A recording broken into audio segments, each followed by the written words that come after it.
Hiniling ng negosyanteng Arabo ang payong pinansyal para ipahiya ako, pero hindi niya inaasahan ang sagot ko. Kumusta, ang pangalan ko ay Mayumi at nagtatrabaho ako bilang isang waitress. Dumating ako sa restaurant bago pa man ang oras ng pagbubukas, gaya ng ginagawa ko araw-araw. Sinuri ko ang uniforme, inayos ang apron, maingat na itinali ang buhok at huminga ng malalim bago pumasok sa salon. Ang pagtatrabaho roon ay nangangailangan ng lubos na atensyon. Kahit ang pinakamaliit na pagkakamali ay maaaring magdulot ng pagkawala ng trabaho. Kailangan ko ang sahod na iyon para makatulong sa bahay, kaya natutunan kong pagmasdan ang lahat, unahan ang mga order at huwag kailanman magpakita ng pagod. Habang inaayos ko ang mga mesa, paulit-ulit kong binabalikan sa isip ang mga detalye ng menu at ang pinakakaraniwang kombinasyon ng mga order. Hindi iyon kayabangan, iyon ay paraan ng pag-survive. Nang magsimulang mapuno ang salon, nasa tamang ritmo na ako.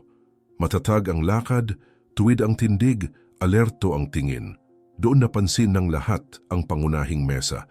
Isang matangkad na lalaki, nakasuot ng mamahalin, ngunit simpleng kasuotan, ang pumasok ng may kumpiyansang hakbang. Agad kong nakita na siya ay napakayaman. Kasama niya ang isa pang lalaki, mas palabiro, malakas tumawa, bumabati sa sinumang tumitingin. Kalaunan ko nalaman na ang una ay si Hasan, isang napakalakas na sheikh, at ang ikalawa ay si Rafael, ang kanyang kasosyo. Sa sandaling iyon, para sa akin, isa lamang silang mesa na kailangang pagsilbihan ng perpekto. Ako ang naitalagang mag-asikaso sa kanila. Lumapit ako sa mesa na may hawak na tray, maayos ang kilos at magalang na nagpakilala. Sinabi ko ang aking pangalan at tinanong kung nais ba nilang uminom ng kahit ano. Halos hindi man lang tumingala si Hasan. Tiningnan ako ni Rafael mula ulo hanggang paa, may ngiting hindi pala kaibigan kundi mausisa, na para bang isa akong bagay na wala sa lugar. Nagsimula silang mag-usap sa isa't isa, sa isang banyagang wika, nagtatawanan, nagpapalitan ng mabilis na komento at agad kong napansin ang tono. Mas nagsasalita si Rafael, maraming galaw, at naiintindihan ko ang bawat salita. Mukha siyang kinakabahan, pustahan tayo na may matatapon siya, sabi niya sabay tawa. May maikling sagot si Hasan, tuyong komento, at bumalik sa pagtingin sa kanyang cellphone.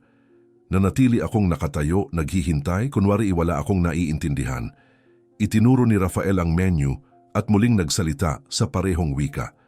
Tingnan natin kung kaya niyang ipaliwanag ito o kung minemorize lang niya ang basic. Pinanatili kong neutral ang mukha ko. Mas masahol pa ang narinig ko noon. Hindi ang paghamak ang problema, kundi ang malinaw na intensyon na maliitin ako. Isinulat ko ang paunang order at bumalik dala ang mga inumin.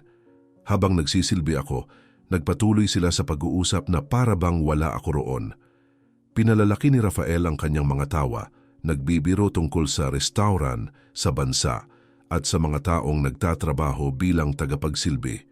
Tahimik lang na nagmamasid si Hasan, may anyo ng kalmadong kataasan na parang hindi niya kailangang magsalita para maramdaman na siya'y nakatataas. Sa isang sandali, sa wakas ay tumingin sa akin si Hasan at humiling ng isang bagay na alam kong imposibleng gawin sa paraan ng kanyang paglalarawan. Isang kombinasyon iyon na hindi umiiral sa ganoong anyo, isang teknikal na detalye na walang saysay. Gusto ko ito ng eksakto ganito, sabi niya, may bahagyang ngiti, at sa unang pagkakataon ay direkta akong tiningnan. Malinaw ang tono, inaasahan niyang magkamali ako, humingi ng tulong o mapahiya. Magalang kong sinabi na titingnan ko muna sa kusina at umalis ako.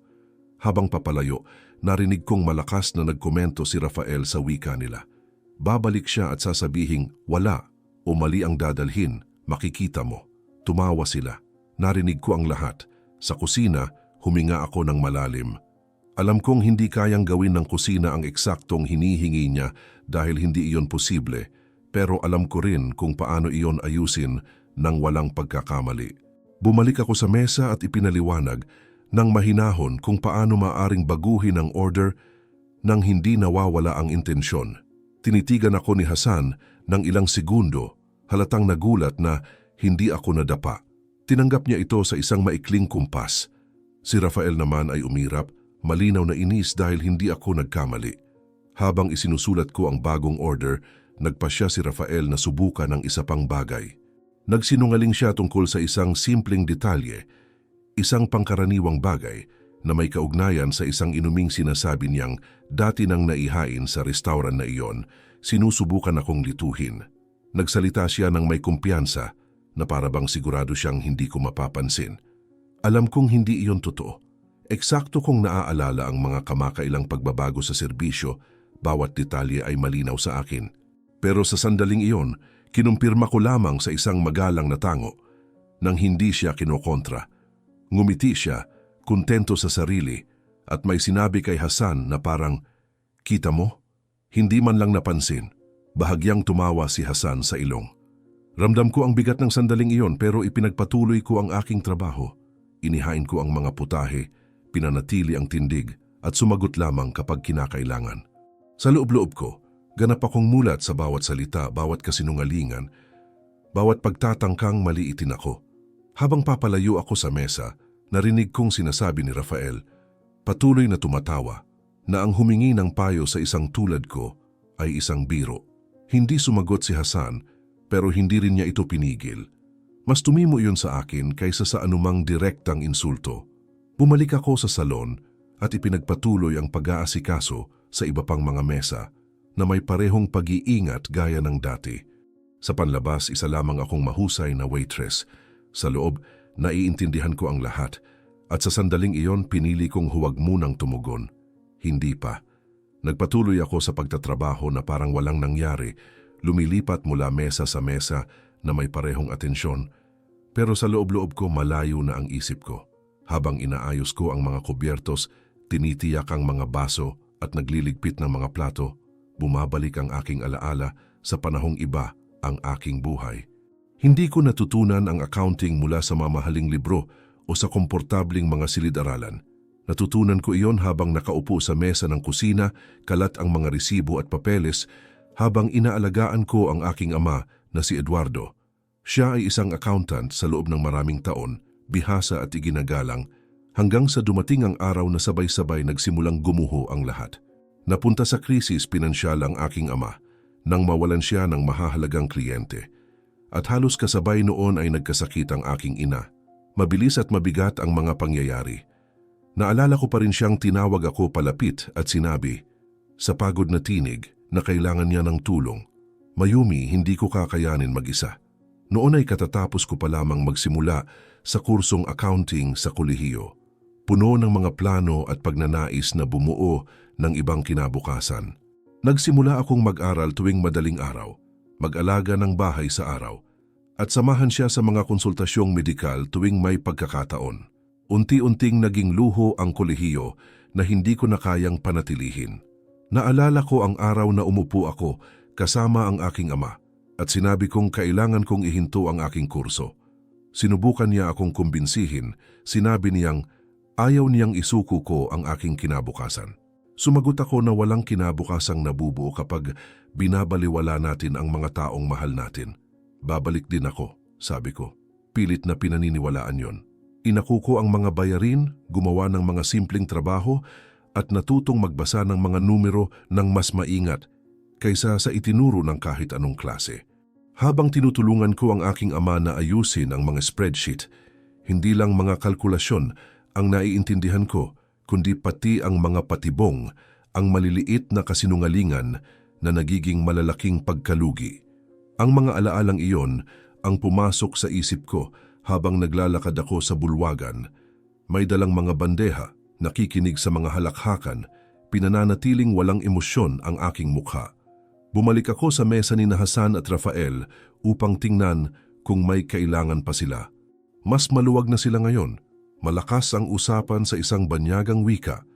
Walang pakialam sa mga tao sa paligid.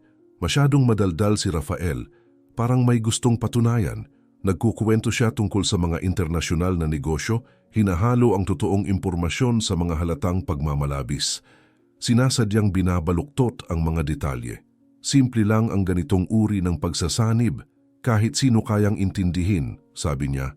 Tumatawa, habang pasulyap na tumitingin sa akin. Nakikinig si Hasan, minsan tumatango, minsan nagmamasid lang. Nagpatuloy si Rafael nagsasalita tungkol sa pinalobong mga halaga at madaling pangako, nag-aangkin ng mga bagay na hindi umaayon kahit sa pinakapayak na luhika. Sa isang sandali, inulit niya ang simpleng kasinungalingang sinabi niya kanina, iyong may kinalaman sa order, pinagtitibay na parang isang katotohanan. Napansin ko ang kontentong tingin niya, kumbinsidong walang makakapansin. Huminto ako sa tabi ng mesa, inaayos ang isang baso, at nagsalita ng kalmado, hindi tinaasa ng boses, walang hamon. Paumanhin po, Ginoo, para lang makumpirma, hindi po gumagana ng ganoon ang detalyeng iyon, kamakailan lang po itong binago. Tiningnan ako ni Rafael gulat. Tumawa siya, pilit na tinatakpan ng pagkabigla. Sigurado ka? Nanatili akong matatag at sumagot lamang ng kailangan. Opo, Ginoo, kaka-update lang po niyan. Ang katahimikang sumunod ay maikli, pero mabigat. Muling itinaas ni Hasan ang tingin sa ikalawang pagkakataon sa gabing iyon at pinagmasdan ako ng mas maigi. Sinubukan ni Rafael na basagin ang tensyon sa isang mabilis na biro. May sinabing parang, tingnan mo nga, may alam ang serbidora. Siya lang ang tumawa, walang sumabay. Lumayo ako sa mesa, iniiwan ng kakaibang katahimikan. Hindi iyon tagumpay, hindi rin hayagang komprontasyon, pero may nagbago. Nagpatuloy ako sa trabaho, ngunit napansin kong humina ang mga komento. Nang bumalik ako upang maghain ng isa pang putahe, mas maingat na si Rafael, kahit paminsan-minsan ay nagpaparinig pa rin. Bumalik siya sa usapan tungkol sa negosyo.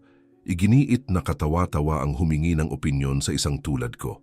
Isipin mong ipagkatiwala ang milyon-milyon sa taong nagseserbisyo ng mesa, sabi niya, tumatawa. Narinig ko iyon, gaya ng narinig ko ang lahat noong gabing iyon. Ngunit sa pagkakataong ito, hindi tumawa si Hasan. Nanatili siyang tahimik, nakatingin sa plato sa harap niya, nag-iisip. Habang nililigpit ko ang mesa, narinig ko si Hasan na nagsalita ng mahina, nakatuon kay Rafael, hinihiling na ipaliwanag ng mas mabuti ang isang puntong nabanggit niya kanina. Mabilis na sumagot si Rafael, litong inuulit ang parehong ideya, walang lalim. Ramdam ko ang pagkailang sa hangin. Hindi iyong pagtatalo, kundi pagdududa. Ang pagdududang ipinapanganak kapag may maliit na bagay na hindi nagtutugma. Muli akong lumayo, ramdam kong hindi na pareho ang mesa. Nagbago ang timpla, ang madaling tiwala ay nagasgasan ng isang simpleng bagay halos hindi nakikita. Hindi ko kinailangang taasan ng boses ni ilantad ang sinuman. Sapat nang ipakitang ako'y mapagmatyag. Habang naglalakad ako sa bulwagan, naisip ko kung gaano karami ang natutunan ko nang hindi namamalayan, kung paano ako hinubog ng buhay upang makita ang maliliit na kasinungalingan bago pa man maging malalaking problema. Noong gabing iyon, habang nagpapatuloy ang serbisyo, naunawaan kong may naitanim doon. Ang atensyon ni Hasan ay hindi na lamang nakatuon sa sarili niyang pagmamataas. Sa unang pagkakataon, napunta iyon sa akin. At nagpatuloy ako sa trabaho, gaya ng dati, hindi kumikilos ng higit sa kinakailangan. Alam kong hindi pa tapos ang tahimik na pagkailang iyon. Hindi huminto ang usapan sa mesa matapos ang kakaibang katahimikan. Sa halip, tila lalo itong lumakas, na para bang kailangang muling patunayan ni Rafael ang kontrol na naramdaman niyang dumulas sa kanyang mga daliri. Patuloy akong umiikot sa bulwagan, ngunit paulit-ulit akong hinihila pabalik ng mesang iyon. Nang lumapit ako upang ligpitin ang ilang pinggan, narinig kong malakas na tumawa si Rafael at may sinabi sa banyagang wika na umagaw sa pansin ni Hasan at ng ilang kalapit na customer. Mapang-udyok ang tono, halos teatral. Pagkatapos ay humarap siya sa akin, isinandal ang braso sa mesa at may ngiting puno ng pangungutya, nagpa siyang isama ako ng direkta sa usapan. Dahil alam mo raw ang maraming detalye, bakit hindi mo ibigay ang opinyon mo tungkol sa negosyo namin? Sabi niya sa parehong wika, tumitingin kay Hasan na parang naghihintay ng palakpakan. Pinag-uusapan natin ang isang napakalaking pagsasanib, bagay ng mga taong malalaki ang galaw. Sa tingin mo ba'y mapagkakatiwalaan? Tumawa siya bago pa man ako sumagot, kumbinsidong mananahimik ako o mauutal. Ramdam ko ang bigat ng maraming tingin na nakatuon sa akin sa sandaling iyon, ngunit nanatili akong maayos. Maingat kong inilapag ang bandeha, huminga ng malalim, at nagsalita sa parehong wika, mababa at matatag ang boses, walang kahit anong hamon. Kung magbibigay ako ng opinyon, sasabihin kong mali na ang pagkakaplano ng pagsasanib na ito mula pa sa simula. Sabi ko, tumingin muna sa kanya at saka kay Hasan. Agad na nawala ang tawa ni Rafael. Nagpatuloy ako, walang pagmamadali, pumipili ng payak na mga salita dahil alam kong hindi ko kailangang magpasikat. Kapag may nangangako ng sobrang dali at sobrang bilis na kita, kadalasan ay may itinatagong pagkalugi sa kung saan. Hindi ito tungkol sa mga papel o mahihirap na numero, kundi sa intensyon. Parang lumiit ang bulwagan, ramdam ko ang bigat ng paligid na tila kumapal ang hangin. Umayos si Hasan sa upuan, halatang naiirita. Ano ang ibig mong sabihin? Tanong niya, mas tuyo na ang tono, may halong gulat at pagkainis. Pinanatili kong magalang ang tingin at sumagot ng hindi itinataas ang boses. Ibig kong sabihin, sa paraang ipinapakita ito, may isang kikita ng malaki habang ang isa naman ang sasalo ng mas malaking panganib. At kapag ganoon ang nangyayari, bihira itong nagkataon lang. Nagpakawala si Rafael ng pilit na tawa, marahang kumatok sa mesa at sinubukang putulin ang usapan. Tingnan mo nga naman, eksperto na rin sa mga pagsasanib. Talaga bang sa tingin mo'y naiintindihan mo ang ganitong antas ng negosyo? Hindi ako umatras. Hindi kailangang maging eksperto para mapansin kapag may hindi nagtatagpo, sagot ko. Sapat nang itanong kung sino ang talo kapag nagkamali ang lahat. Sa sandaling iyon, may ilang customer sa mga kalapit na mesa ang nagsimulang tumingin ng mas lantad. Humina ang ugong ng bulwagan at napagtanto kong ang usapang iyon ay hindi na lamang pribado. Yumuko si Rafael pasulong, mas tensyonado ang mukha. Walang kwenta ang sinasabi mo. Inuulit mo lang ang mga narinig mo kung saan-saan. Umiling ako kalmado. Hindi, sinasabi ko ang naririnig ko ngayon. Ipinahid ni Hasan ang kamay sa mukha, halatang iritado, ngunit nananatiling alerto. Ipaliwanag mo ng mas mabuti, sabi niya, kontrolado ang boses. Sinubukan ni Rafael na sumagot agad. Nagkandautal sa mga salita. Inuulit ang malabong mga pangako. Nagsasalita tungkol sa tiwala at pagiging magkapareha. Hinintay ko siyang matapos at saka muling nagsalita. Kapag may taong pilit pinabibilis ang mga desisyon at umiiwas sa mga simpleng tanong, kadalasan hindi siya naghahanap ng mga sagot kundi ng pagsunod. Bahagyang tumayo si Rafael mula sa upuan, itinuro ako. Kalokohan iyan, wala kang alam sa sinasabi mo. Maaring ganon, sagot ko, walang bahid ng panunuya, pero marunong akong makaramdam kapag may itinutulak patungo sa isang pagkakamali. Ang sumunod na katahimikan ay hindi komportable. Iniwas ni Hasan ang tingin sa akin at tinitigan si Rafael ng ilang segundong masyadong mahaba para baliwalain. Bakit hindi mo ipinaliwanag ito noon pa? Tanong niya. Ngayon ay diretsyong sa kapareha. Napalunok si Rafael at mabilis na sumagot. Sinabing, wala namang dapat ipaliwanag. Na ako raw ay nagmamalabis, na iyon daw ay isang pagtatangkang magpapansin. Habang nagpapalitan sila ng mas tensiyosong mga salita, kinuha ko ang bandeha at umatras ng isang hakbang, pinananatili ang dignidad. May isang kalapit na customer na pabulong na nagkomento tungkol sa kakaibang tensyon. May isa pang malinaw na interesado. Ramdam ko ang bilis ng tibok ng puso ko, ngunit hindi ko iyon ipinahalata. Bumalik sa pagtawa si Rafael, ngayon ay may halong galit. Pilit ginagawang biro ang lahat. Tingnan mo Hasan, hinuhusgahan tayo ng taong nagsisilbi ng mga mesa. Isang beses pa lang ako sumagot. Naglilingkod ako ng mga mesa, pero hindi ako naglilingkod ng kasinungalingan. Mabigat ang bagsak ng linyang iyon para baliwalain. Malalim na huminga si Hasan, ipinatong ang mga kamay sa mesa at nanahimik ng ilang sandali. May nakita ako sa mukha niya na hindi ko pa nakita noon, pagdududa. Hindi pa sirang tiwala, pero hindi na rin katiyakan. Patuloy na nagsasalita si Rafael, sinusubukang bawiin ang kontrol, ngunit hindi na kasing tatag ang tunog ng kanyang mga salita. Paulit-ulit siya, itinataas ang boses, nagiging agresibo. Habang lalo siyang nagsasalita, mas lantad ang naging contrast. Unti-unti akong lumayo, iniiwan ang mesa sa tensyosong kalagayan. Ipinagpatuloy ko ang pagsisilbi sa iba, ngunit alam kong may nagbago na ng tuluyan. Nang muli akong dumaan malapit sa mesa, narinig kong may sinabi si Hasan ng mahina. Hinihiling kay Rafael na ipaliwanag ng mas malinaw ang ilang punto. Iritado ang sagot ni Rafael, umiwas sa paksa. Hindi ko na kinailangang marinig pa ang iba para maintindihan. Naipwesto na ang binhi ng pagdududa. Ngayon, isang mabilis na pahinga. Para maipagpatuloy naming maihatid ang mga kwentong ito ng libre, hinihiling naming isaalang-alang ninyong mag-like at mag-subscribe sa channel. Ikomento ang salitang lakas ng loob sa mga komento. Maraming salamat at ipagpapatuloy natin ang kwento. Noong gabing iyon, pinanatili ko ang aking tindig hanggang matapos ang serbisyo. Hindi ako naghanap ng komprontasyon, hindi ako naghanap ng palakpakan. Ginawa ko lang ang palagi kong ginagawa, magmasid, umunawa at magsalita kapag kailangan. Nang sa wakas ay kumalma ang mesa, muling tumingin sa akin si Hasan, iba sa mga nauna. Wala roon ang kayabangan, ni ang pagmamaliit, may tunggalian. Nasugatang pagmamataas sa isang panig, lumalaking pagdududa sa kabila. Alam kong hindi patapos ang usapang iyon, pero alam ko ring mula sa sandaling iyon, wala nang magiging eksaktong gaya ng dati. Kinabukasan, nagising ako bago tumunog ang alarm, mabigat ang ulo at pagod ang katawan, na para bang nagaganap pa rin sa loob ko ang nangyari kagabi. Dumiretso ako sa kwarto ng aking ina, pinanood ang kanyang paghinga, inayos ang kumot at nanatili roon ng ilang minuto tahimik.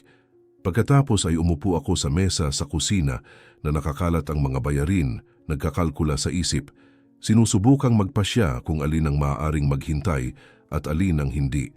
Samantala, dahan-dahang naglalakad ang aking ama sa bahay. Halatang bagsak ang loob, pilit itinatago ang pag-aalala. Sa isang sandali, huminto siya sa likuran ko at sinabi, "Mahina ang boses, hindi mo kailangang akuin ang lahat ng mag-isa." Sumagot ako nang hindi siya tinitingnan, "Alam ko tay, pero may kailangang sumalo nito sa ngayon."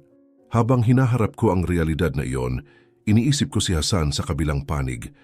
Marahil nasa isang ganap na magkaibang kapaligiran, ngunit may kaparehong pagkabalisa na nararamdaman ko. At hindi ako nagkakamali.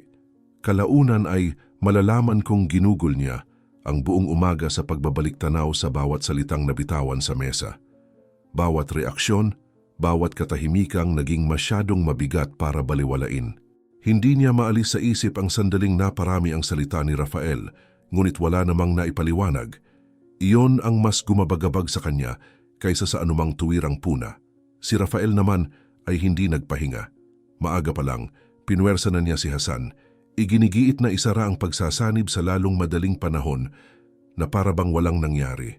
Habang tumatagal, mas marami tayong napapalampas na oportunidad, sabi niya, pilit nagmumukhang praktikal. Kagabi ay isang di komportabling sitwasyon lang, hindi iyon dapat seryosohin. Malamig ang sagot ni Hasan. Hindi lang iyon di komportable, kakaiba iyon. Tumawa si Rafael, sinusubukang paliitin ang bigat. Kakaiba ang makinig sa isang tagapagsilbi. Makalipas ang ilang oras nang naghahanda na akong pumasok muli sa trabaho, nag-vibrate ang aking telepono. Isang maikling mensahe ang humihiling na bumalik ako sa restauran ng mas maaga. Agad sumikip ang sikmura ko. Inisip kong baka nasobrahan ako, na baka malapit na akong mawalan ng trabaho. Dumating ako ng maaga, ginawa ang lahat gaya ng dati, pilit pinananatiling maayos ang isip. Wala pang laman ang salon nang makita kong pumasok si Hasan mag-isa, wala si Rafael. Mas ikinagulat ko iyon kaysa sa anupaman. Lumapit siya na may ibang anyo, hindi gaanong tiwala, hindi gaanong mayabang. Umupo sa isang tahimik na mesa at tinawag ako sa isang maingat na kumpas. Lumapit ako na ramdam ang bigat ng pagtatagpong iyon. Direkta siya. "Kailangan kong linawin ang ilang bagay," sabi niya. Walang paligoy-ligoy. Malalim akong huminga at maingat na sumagot. "Hindi ko sinadyang lumikha ng problema." Umiling siya. "Alam ko, pero kailangan kong maunawaan." Nagsalita ako ng simple, sa paraang palagi kong ginagamit kapag may ipinapaliwanag sa aking ama. "Hindi ito tungkol sa may hirap na numero kahapon, kundi sa asal," sabi ko. Kapag may taong sinusubukang patahimikin ang mga tanong at pabilisin ang mga desisyon, kadalasan ay may tinatago. Kumunot ang noo ni Hasan. "Sa tingin mo ba nagsisinungaling sa akin si Rafael? Hindi ako nagturo, hindi ako tuwirang umakusa. Sa tingin ko, pinipili niya kung ano ang ipapakita at kung ano ang itatago, palaging pabor sa kabilang panig na kasangkot sa pagsasanib na ito. Nanahimik si Hasan ng ilang segundo, nakatingin sa mesa. Sinabi niyang nakaayon ang lahat, tugon niya. Pinanatili ko ang kalmadong tono. Marami siyang sinabi kahapon, pero kaunti ang ipinaliwanag. Sa sandaling iyon, malalim na napabuntong hininga si Hasan. Pinipilit niya tayong magsara agad. Tumango ako. Karaniwan iyan kapag may gustong hindi masyadong mag-isip ang kausap. Habang nag-uusap kami, napansin ko ang bigat ng pagkakasala na unti-unting lumitaw sa kanyang mukha. Kung ganoon, iyong mga panunukso kahapon, panimula niya, ngunit huminto. Ako ang nagtuloy. Nagmula sa iisang intensyon. Maliitin ang sino mang maaaring makapansin ng may hindi tama. Pinisil ni Hasan ang kanyang mga labi. At pinayagan ko iyon. Hindi ko siya itinuwid. Hindi ko rin pinalambot ang sinabi niya. Sinabi ko lamang, oo. Hinaplos niya ang mukha niya halatang nababagabag. Kung itinuloy ko iyon, bulong niya, marami sana ang nawala sa akin. Sumagot ako ng walang drama. Hindi iyon ang unang beses na may nawala ng malaki dahil nagtiwala sa maling tao. Masinsin niya akong tiningnan. Mabilis mo iyong napansin. Nagkibit balikat ako. Ganyan ako natuto sa pagmamasid kung sino ang sobrang nagsasalita at kung sino ang umiiwas sumagot. Muling nanahimik si Hasan, tila pinagdurugtong ang mga piraso. Si Rafael ang palaging pinakakumpiyansa, sabi niya. Laging nagbibiro, laging siya ang humahawak ng usapan. Tumugon ako. Ang sobrang kumpiyansa ay madalas nagtatago ng takot na ma-question. Tila may tinamaan sa kanya. Ipumikit siya saglit at saka nagsabi, halos pumirma ako sa isang bagay na hindi ko lubos na nauunawaan. Bago siya tumayo, may sinabi siyang hindi ko inaasahang maririnig. Kahapon, nakitawa ako. Tapat ang sagot ko. Napansin ko.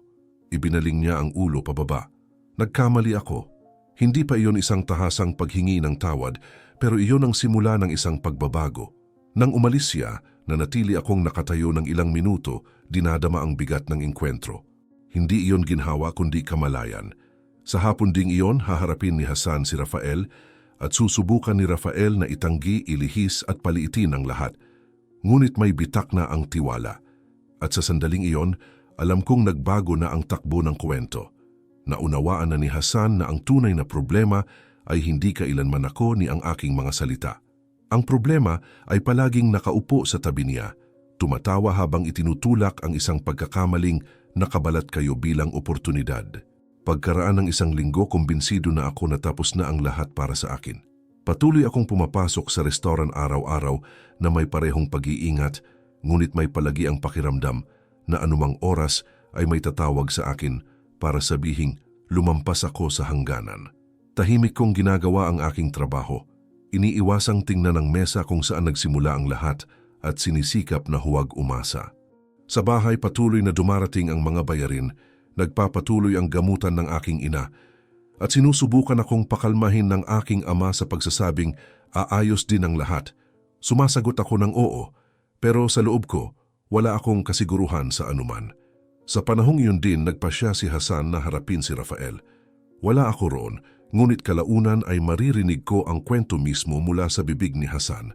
Ikinuwento niya na tinawag niya ang kasosyo para sa isang pag-uusap sa labas ng restauran.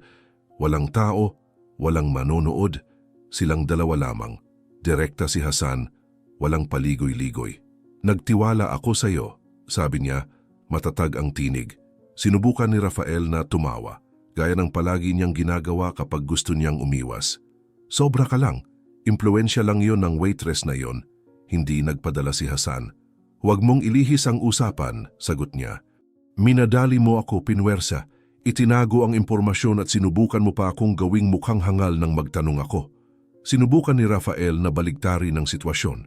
Pinoprotektahan ko lang ang mga interes natin. Agad na sumagot si Hasan. Ang pinoprotektahan mo ay ang iyo. Doon lumabas kung sino talaga si Rafael. Tinaasan niya ang boses. Inakusahan si Hasan ng kawalan ng utang na loob. Sinabing wala sanang nangyari kung wala siya at sinubukang ipakita na ang pagdududa ay tanda ng kahinaan. Ikinuwento ni Hasan na pinakinggan niya ang lahat ng tahimik at saka nagsabi ng bagay na nagtapos sa usapan. Ang partnership ay binubuo sa katotohanan. Pinili mo ang kasinungalingan. Sinubukan pa ni Rafael na manipulahin. Pagsisisihan mo ito, itinatapon mo ang pera. Kalmadong sumagot si Hasan. Mas marami ang itinatapon ko kung mananatili ako sa tabi mo. Doon niya winakasan ang partnership at isinara ang anumang posibilidad ng pagsasanib. Hindi iyon isang teknikal na desisyon, kundi emosyonal. Pinili niyang huwag mawalan ng milyon, ngunit higit sa lahat, pinili niyang huwag manatili sa tabi ng isang taong hindi niya mapagkakatiwalaan. Samantala, patuloy akong naniniwalang isa lamang akong panandaliang bahagi sa kwentong iyon. Sinabi ko sa aking ama na marahil mas mabuting maghanap na ako ng ibang trabaho.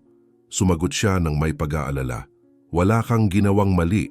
Napangiti ako ng bahagya, pagod. Hindi palaging iyon ang mahalaga. Lumipas ang mga araw ng walang balita at nagsimula akong tanggapin na marahil mas mabuti na nga iyon. Magpatuloy gaya ng lagi kong ginagawa. Hanggang sa isang hapon, nang mas kaunti ang tao sa restauran, nakita kong muling pumasok si Hasan.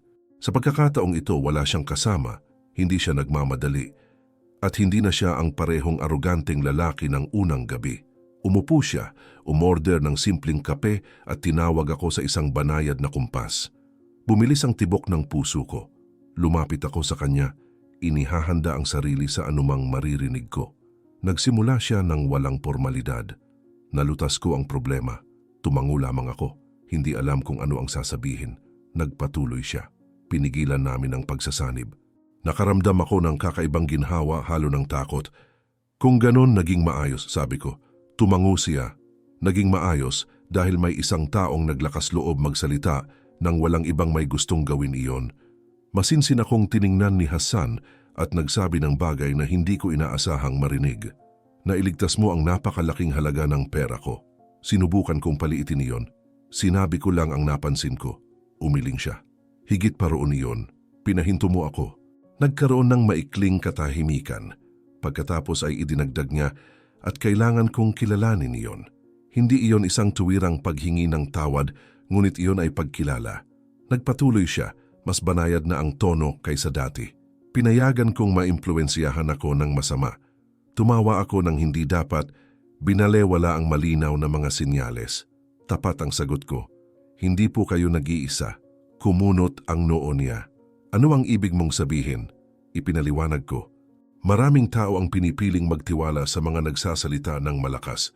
Huminga ng malalim si Hasan. Ganyan palagi si Rafael. Sumagot ako. Kaya nga, nanahimik siya ng ilang segundo, nakatingin sa tasa. Mayroon pa rin akong pride, sabi niya, halos parang isang pagtatapat. Pero ayokong maging bulag. Iyon ay mas tapat kaysa sa anumang formal na paghingi ng tawad. Bago siya umalis, may sinabi siya na tuluyang nagbago sa tono ng usapan. Gusto kong ipagpatuloy ang pag-uusap na ito sa ibang pagkakataon. Kumirot ang sikmura ko. Tungkol saan? Sagot ko. Maikli lang ang tugon niya. Tungkol sa iyo. Hindi ko agad naunawaan. Napansin niya ang aking ekspresyon at idinagdag niya. Hindi ka dapat manatili rito habang buhay. Nagulat ako sa sinabi niya.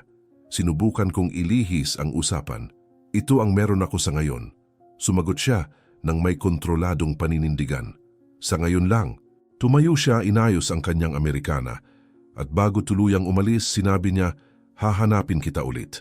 Wala siyang ipinaliwanag, walang malinaw na pangako. Iniwan lang niya ang mga salitang iyon sa hangin. Pagkaalis niya, nanatili akong nakatayo ng ilang minuto, sinusubukang iproseso ang lahat. Hindi ko pa alam kung ano ang ibig sabihin noon o kung magdadala ba iyon ng mabuti o masama. Pero may isang bagay na tiyak. Sa unang pagkakataon mula nang magsimula ang lahat, hindi ko naramdaman na ako'y hindi nakikita. Hindi pa ganap na nagbago si Hasan, may yabang pa rin sa kanya, may distansya pa rin. Ngunit may nagiba. At alam kong ang hindi inaasahang alok na iyon, kahit wala pang malinaw na anyo, ay tanda na hindi pa roon nagtatapos ang kwentong iyon. Pagkaraan ng ilang araw, bumalik na ako sa aking rutina na may kakaibang pakiramdam ng paghihintay. Hindi iyon kaba, kundi isang uri ng panloob na katahimikan na parang may paparating pero hindi ko pa alam kung ano. Nagpatuloy ako sa trabaho, inaalagaan ang aking ina, inaayos ang bahay, sinusubukang panatilihing maayos ang isip. Isang tahimik na hapon nang matanggap ko ang balitang naroon muli si Hasan sa restauran at gusto niyang makausap ako. Bumilis ang tibok ng puso ko. Pero sa pagkakataong ito, hindi takot ang naramdaman ko. Kuryosidad na may halong pag-iingat. Nang lumapit ako sa mesa, napansin kong iba siya. Walang pagmamadali, wala ang dating matigas na tindig ng taong laging nasa itaas. Inanyayahan niya akong umupo, isang bagay na hindi ko kailanman inakalang mangyayari, ilang araw lang ang nakaraan. Nag-atubili ako sandali pero umupo rin. Diretso siya gaya ng dati, ngunit iba ang tono. Marami akong pinag-isipan, sabi niya. Ang nangyari, ang mga pinili ko at ikaw. Tahimik akong nakinig, nagpatuloy siya. Ayokong magtrabaho ka para sa akin ngayon. Nagulat ako roon. Bago pa ako makapagsalita, idinugtong niya, hindi dahil wala akong tiwala sa iyo, kundi dahil ayokong magsimula ang kwento mo sa pag-asa sa iba. Kumunot ang noo ko, sinusubukang unawain. Ipinaliwanag niya ng kalmado. Isinuko mo ang kolehiyo mo dahil sa pangangailangan. Hindi iyon isang malayang pagpili. Pagkatapos ay sinabi niya ang bagay na nagbago sa lahat. Babayaran ko ng buo ang pag-aaral mo sa accounting at sisiguraduhin ko ang gamutan ng iyong ina. Nanatiling nakabitin sa hangin ang mga salita. Parang gumuho ang lupa sa ilalim ng mga paa ko sandali. Hindi siya nagsasalita na parang nag-aalok ng pabor, kundi parang kinikilala ang isang pagkakautang. Halos mawalan ako ng napakalaking halaga dahil nagtiwala ako sa maling tao. Patuloy niya. Ikaw ang pumigil doon. May halaga iyon. Nanatili akong tahimik ng ilang sandali. Magulo ang isip ko. Inalala ko ang lahat ng pinagdaanan ko. Ang mga gabing walang tulog, ang mga bayaring atrasado, ang kursong nahinto. Inisip ko rin ang panganib ng pagtanggap ng ganitong alok. Huminga ako ng malalim at sinabi ang kailangan kong sabihin. Ayokong bilhin. Agad siyang tumango. Ayoko ring bilhin ka. Bahagya siyang yumuko pasulong. Kaya malinaw ako. Pagkatapos mong makapagtapos, ikaw ang pipili. Magtrabaho ka man sa akin o hindi. Walang obligasyon, walang utang. Malaki ang naging epekto noon. Hindi iyon sa pilitang kasunduan kundi isang bukas na pinto. Nararamdaman ko ang bigat ng desisyon. Hindi lang ito tungkol sa pera kundi sa dignidad. Sinabi ko, matatag ang boses. Tinatanggap ko pero hindi bilang pagsuko. Tinatanggap ko dahil binabago nito ang buhay ko at ng pamilya ko. Tiningnan niya ako ng may paggalang. Iyan ang inaasahan kong marinig. Ilang segundo kaming nanatiling tahimik. Wala na ang tensyon, puro pag-unawa na lang.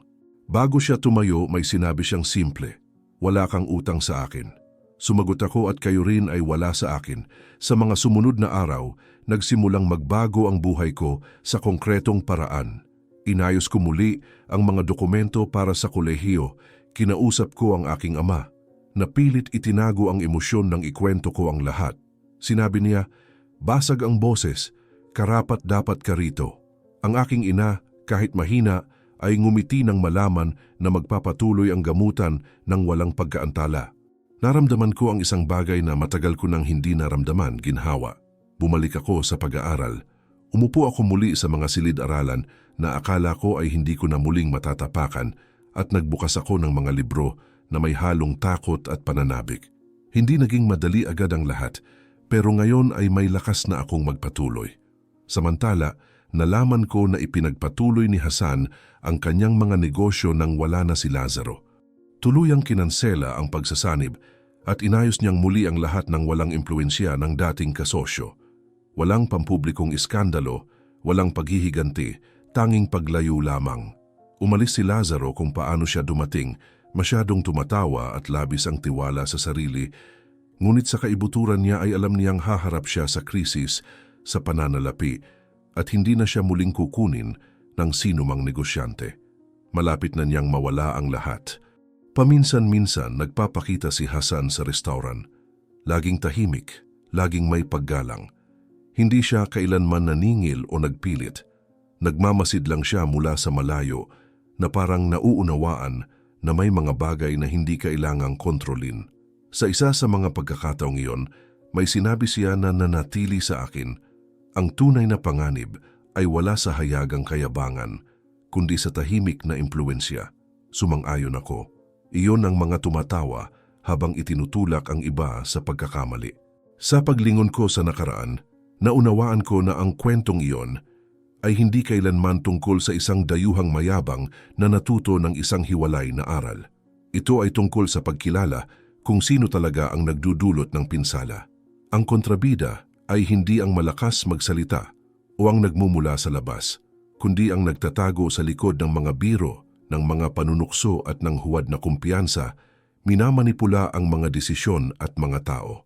Nagpatuloy ako sa aking landas, dala ang katiyakang iyon. Ngayon habang naglalakad ako patungo sa kolehiyo o umuuwi mula sa trabaho, may dala akong kakaiba. Hindi ito bulag na pasasalamat ni sama ng loob. Ito ay kamalayan. Ang kamalayang ang aking tinig ay may halaga noon pa man, kahit pilit nila akong pinaniwala sa kabaligtaran. At ang mga tunay na pagkakataon ay hindi ipinapanganak mula sa kahihiyan, kundi mula sa paggalang na nabubuo kapag may isang taong sa wakas ay nagpasyang makinig. Salamat sa pagsama hanggang dito. May inihanda kaming isa pang espesyal na kwento para sa iyo na lumalabas na sa iyong screen ngayon. Kailangan mo lang itong i-click upang panoorin. Sa mundong maraming sakit ang lumilipas ng tahimik, pinili mong makinig hanggang dulo. Kung nakaantig sa iyo ang kwentong ito, mag-subscribe ka. Malaki ang naitutulong nito upang patuloy naming maihatid ang mga tunay na salaysay na karapat-dapat ikwento. Isulat sa mga komento kung saan ka nanonood. At kung maaari, ibahagi mo. Maaring maliit, ngunit ang pagpapalaganap ng isang kwento ng pagbangon ay pagpapalaganap din ng pag-asa.